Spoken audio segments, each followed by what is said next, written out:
12 étonnantes règles d'étiquette à table venues du monde entier.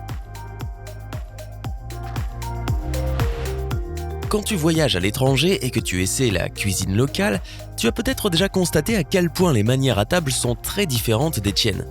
Mais franchement, qui pourrait deviner que demander du sel et du poivre pouvait être considéré comme impoli dans certains pays ? Bien sûr, tu ne veux pas te ridiculiser ou paraître mal élevé.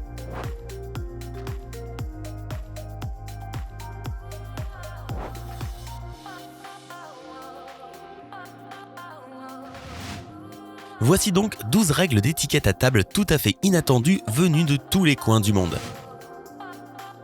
Avant de passer à table et de faire le tour du monde culinaire, n'oublie pas de t'abonner à notre chaîne pour toujours remplir ton ventre, ton cerveau je veux dire, avec toutes sortes de faits surprenants et de conseils utiles. Une fois que tu as cliqué sur ce bouton d'abonnement, pense bien à activer les notifications afin de ne manquer aucune des mises à jour quotidiennes de Sympa. Ok, retour à notre liste. Numéro 12, n'utilise pas de fourchette en Thaïlande. Non, ce ne sont pas les fourchettes et les cuillères qui sont interdites ici, juste les fourchettes. Et ce n'est pas qu'on ne peut pas utiliser une fourchette, on ne peut tout simplement pas manger avec. Laisse-moi t'expliquer. En Thaïlande, le fait de ramasser de la nourriture avec une fourchette est considéré comme malpoli. Cependant, il est permis de pousser la nourriture sur une cuillère à l'aide d'une fourchette. C'est tout. Et si tu penses que tu ne peux pas te tromper en te contentant de n'utiliser que des baguettes, alors tu ferais mieux d'oublier si tu as du riz. Il est traditionnellement servi dans des assiettes, pas dans des bols, et une cuillère est ce qu'il te faut pour le savourer façon thaïlandaise. Numéro 11, ne nettoie pas ton assiette en Chine. Quelle est la meilleure façon de montrer au chef que tu as vraiment aimé ton plat ? Manger tout ce que tu as dans ton assiette, pas vrai ? Peut-être même demander à être resservi si tu l'as vraiment apprécié. En Chine, cependant, il est impoli de tout finir dans son assiette. Des assiettes vides indiquent qu'un hôte n'a pas servi assez de nourriture et que les invités ont encore faim. Alors, si tu veux complimenter le chef ou l'hôte, laisse un peu de nourriture dans ton assiette même si c'est très bon. Oui, il va falloir que tu te contrôles d'une façon ou d'une autre. Oh, et crois-le ou non, rôter à table n'est pas seulement acceptable, c'est aussi une excellente façon de montrer que tu apprécies le repas.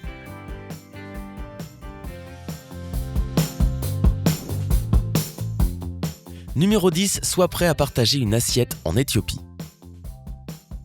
Si tu es assis à table en Éthiopie, en attendant que quelqu'un te donne une assiette dans laquelle tu pourras manger, tu risques de rater le vrai repas. Tous les autres vont tout simplement manger dans un grand plat placé au milieu de la table sans utiliser de couvert. Pour beaucoup de locaux, c'est étrange et même du gâchis que de manger dans une assiette.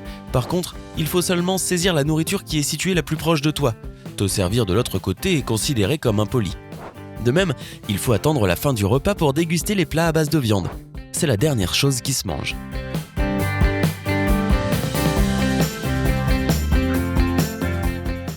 Numéro 9. En Italie, tu insultes le chef si tu demandes un supplément de fromage. Je ne sais pas pour toi, mais plus il y a de fromage sur ma pizza ou mes pâtes, mieux c'est.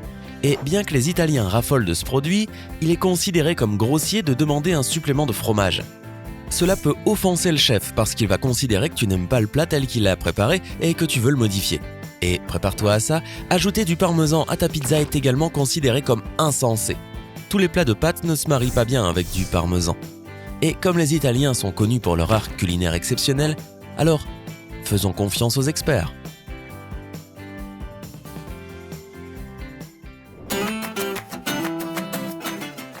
Numéro 8, ne demande pas de sel et de poivre au Portugal. Tout comme il faut éviter de demander un supplément de fromage en Italie, tu peux oublier la phrase « Pourrais-tu me passer le sel s'il te plaît ?» si tu es au Portugal. Si tu demandes du sel ou du poivre ici, tu peux blesser les gens. C'est un peu comme avec l'Italie. Le chef peut se sentir insulté du fait que tu aies besoin de pimenter le plat qu'il t'a servi. En plus, si tu manges de la cuisine locale, tu n'auras probablement même pas besoin de rajouter d'autres assaisonnements à tes aliments. Je veux dire, ces chefs sont hautement qualifiés et respectés. Ils vont concocter le meilleur repas de ta vie.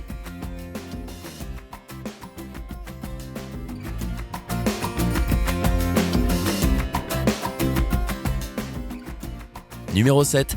Attention avec les baguettes au Japon. Imaginons que tu dînes au Japon. Les baguettes semblent être le meilleur ustensile à utiliser, mais quand tu les enfonces dans ton bol de riz, les gens te regardent bizarrement. C'est quoi le faux pas ici ? il n'est pas recommandé de tenir tes baguettes verticalement dans le pays du soleil levant.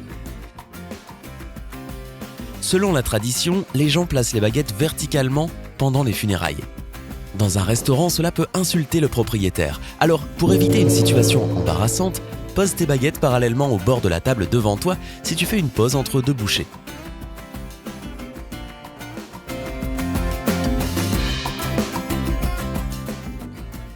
Numéro 6. Ne touche pas la nourriture avec ta main gauche au Moyen-Orient.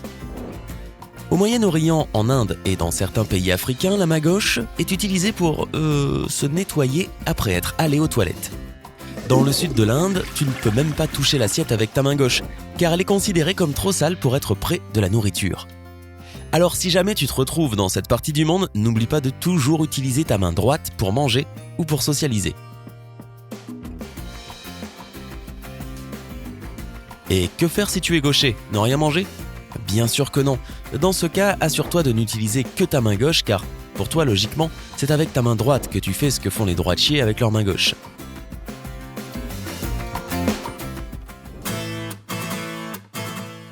Numéro 5. Ne bois pas ton verre de vin en premier en Géorgie. Attends, quoi? Pourquoi ne suis-je pas autorisé à déguster lentement mon vin dans l'une des principales régions viticoles du monde? Eh bien, tout se résume à l'art de porter un toast que les Géorgiens ne prennent pas à la légère.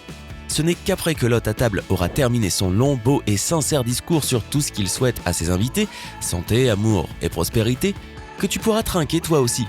Et attention, tu dois boire tout le verre en même temps, cul sec. Tu ne peux pas le siroter lentement. Hop hop.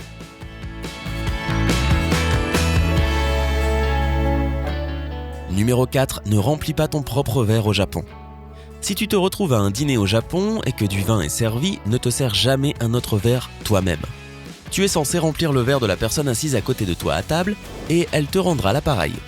Si tu ne peux pas attendre qu'on te remplisse le verre et que tu décides d'ignorer la règle du voisin bienveillant, ne sois pas surpris de recevoir des regards désapprobateurs. Il faut être patient et respectueux.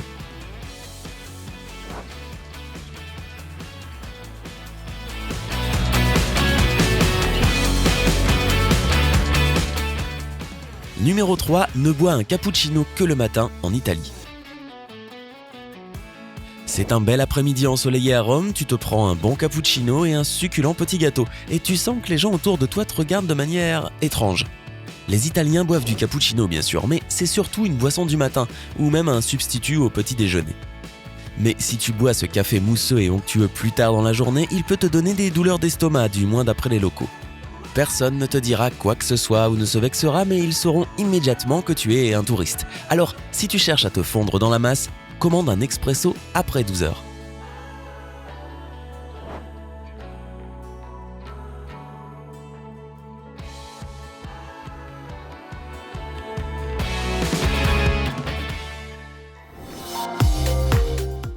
Numéro 2. Les invités sont accueillis avec une demi-tasse de thé au Kazakhstan. Quand on pense tasse de thé, on pense généralement au Royaume-Uni et à son fameux afternoon tea. Mais il s'avère qu'il y a beaucoup d'amateurs de thé au Kazakhstan également et qu'ils ont aussi des règles pour le boire. Chaque fois que tu rends visite à quelqu'un, que ce soit à la maison ou au bureau, on va t'offrir une tasse de thé. Mais cette tasse ne sera pas remplie à ras-bord. Avant de commencer à remettre en question la générosité de ton hôte, n'oublie pas ceci.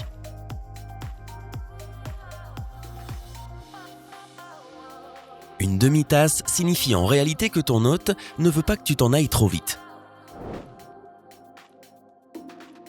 En ne versant qu'une demi-tasse, l'hôte te fait comprendre qu'il veut que tu restes avec lui, que la conversation continue, et il va te resservir du thé bien chaud. Si en revanche on te sert une tasse pleine, c'est un indice subtil qu'il est temps que tu partes.